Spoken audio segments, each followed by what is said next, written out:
नमस्कार। देशकाल प्लस में आपका स्वागत है। मैं हूं मुकेश कुमार। दोस्तों, बंगाल में तैनात एक आईपीएस अधिकारी अजय पाल शर्मा को लेकर अच्छा खासा विवाद खड़ा हो गया है। उन्हें प्रेक्षक बनाकर भेजा गया है। वो उत्तर प्रदेश के एनकाउंटर एक्सपर्ट माने जाते हैं और उन्हें सिंघम भी कहा जाता है। वो योगी आदित्यनाथ के खासम खास बताए जाते हैं और संभल और रामपुर में पिछले चुनावों में गड़बड़ियां करने के लिए, धमकाने और इस तरह की चीज़ों के लिए उनको जाना जाता है, पहचाना जाता है। अब ऐसे व्यक्ति को चुनाव आयोग के जरिए बंगाल में बतौर प्रेक्षक तैनात करवाया गया और वहाँ उन्होंने कुछ ऐसी हरकतें की हैं जिसकी वजह से वो अब चर्चाओं में आ गए हैं। उनके वीडियो वायरल हो रहे हैं, नए वीडियो भी वायरल हो रहे हैं, पुराने वीडियो भी वायरल हो रहे हैं। और इससे सबसे बड़ी बात यह हो रही है कि चुनाव आयोग, केंद्र सरकार और बीजेपी की मंशा, उसकी नीयत का भी खुलासा हो रहा है। उसकी भी पोल पट्टी खुल रही है कि उसने चुन चुन कर कैसे अधिकारियों को बतौर प्रेक्षक बंगाल में तैनात किया है। हालांकि सवाल तो केंद्रीय बलों की तैनाती पर भी हो रहे हैं और केंद्रीय बलों की भूमिका पर भी हो रहे हैं, क्योंकि केंद्रीय बलों के जो वीडियो आए हैं, बहुत सारे ऐसे वीडियो आए हैं जिसमें वो टीएमसी के कार्यकर्ताओं या वोटरों को टारगेट करते हुए नज़र आ रहे हैं और बीजेपी की मदद करते नज़र आ रहे हैं, बीजेपी के कार्यकर्ताओं, नेताओं की मदद करते नज़र आ रहे हैं। तो एक पूरी पक्षपातपूर्ण जो व्यवस्था कायम की है चुनाव आयोग ने बंगाल में, उसके ये नमूने हैं जो सामने आ रहे हैं। वापस लौटते हैं आईपीएस अधिकारी अजय पाल शर्मा पर। अजय पाल शर्मा, वहाँ पर उन्होंने एक ऐसा काम किया जिसकी वजह से टीएमसी और विपक्षी दलों को मौका मिल गया उन पर प्रहार करने का, उन पर हमला करने का और उनके अतीत को खंगाल कर सामने रखने का।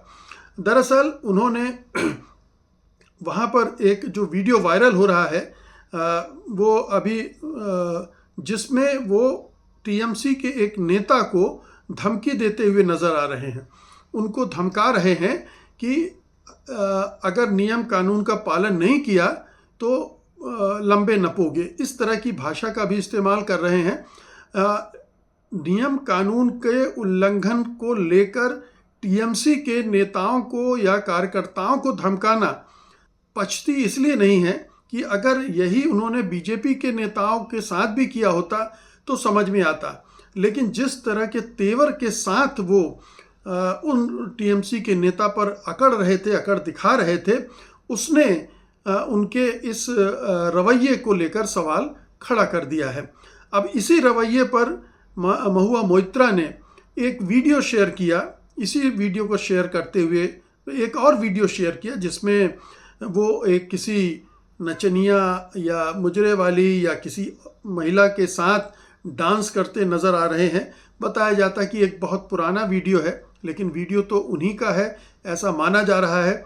हम इसकी पुष्टि नहीं कर सकते हैं, लेकिन महुआ मोइत्रा ने वीडियो शेयर किया है, बहुत सारे पत्रकारों ने वीडियो शेयर किया है, सोशल मीडिया पर बड़े पैमाने पर शेयर हो रहा है।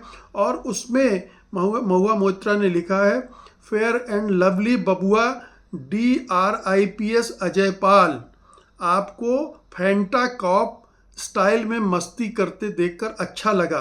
हमेशा की तरह ठंडा ठंडा कूल रहो, बंगाल हमेशा तृणमूल का है।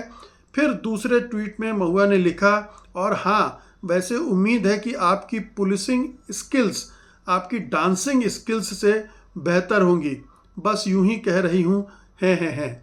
तो उनका मजाक बना रही हैं, उनके एक पुराने वीडियो को उठाकर बता रही हैं कि इन माफ़ कीजिएगा, अजय पाल शर्मा का चरित्र क्या है, किस तरह की भूमिका वो निभाते रहे हैं।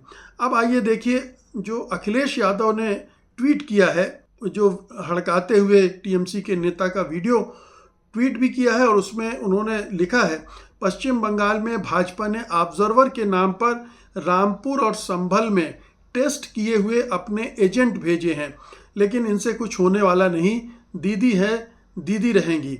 सही समय पर आने पर भाजपा और उनके संगी साथियों के इन जैसे एजेंटों को सारी आपराधिक करतूतों की गहरी जांच होगी और बेहद सख्त कार्रवाई होगी।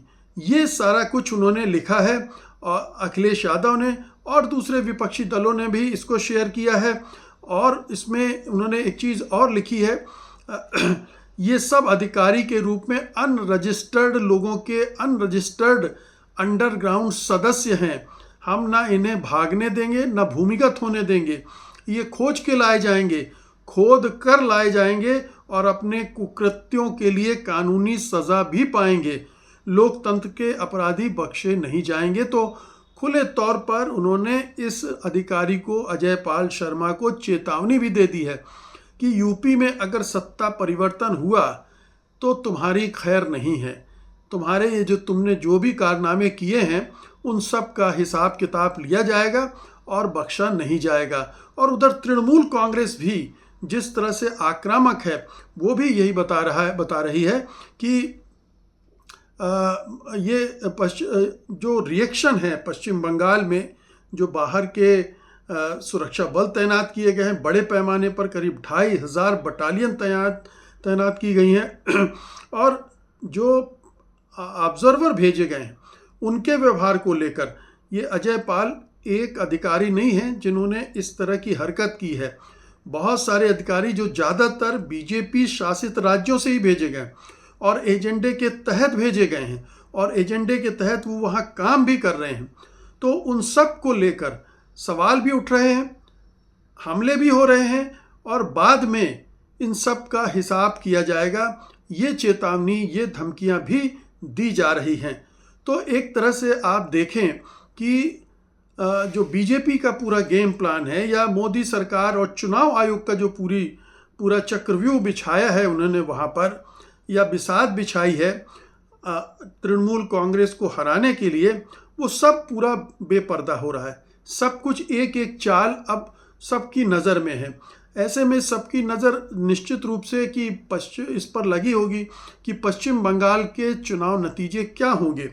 अगर बंगाल के आम लोगों ने इसको दिल्ली के द्वारा या बीजेपी के द्वारा या हिंदुत्व के द्वारा पश्चिम बंगाल में सत्ता परिवर्तन और पश्चिम बंगाल की संस्कृति पर हमले के रूप में देखा या अपने प्रदेश की स्वायत्तता और स्वतंत्रता के रूप में देखा और इस पर प्रतिक्रिया हुई, तो फिर बीजेपी को ये भारी पड़ेगी, बीजेपी के लिए बैकफायर करेगी, इसे उल्टा पड़ जाएगा। तो ये कुल मिलाकर अजय पाल शर्मा का केस एक पूरी समस्या को हमारे सामने रख देता है, पूरे गेम प्लान को हमारे सामने रख देता है और ये बताता है कि एसआईआर से लेकर प्रेक्षकों की तैनाती तक क्या क्या धांधलियाँ और घपलेबाजियाँ मोदी सरकार ने की हैं, चुनाव आयोग ने की हैं।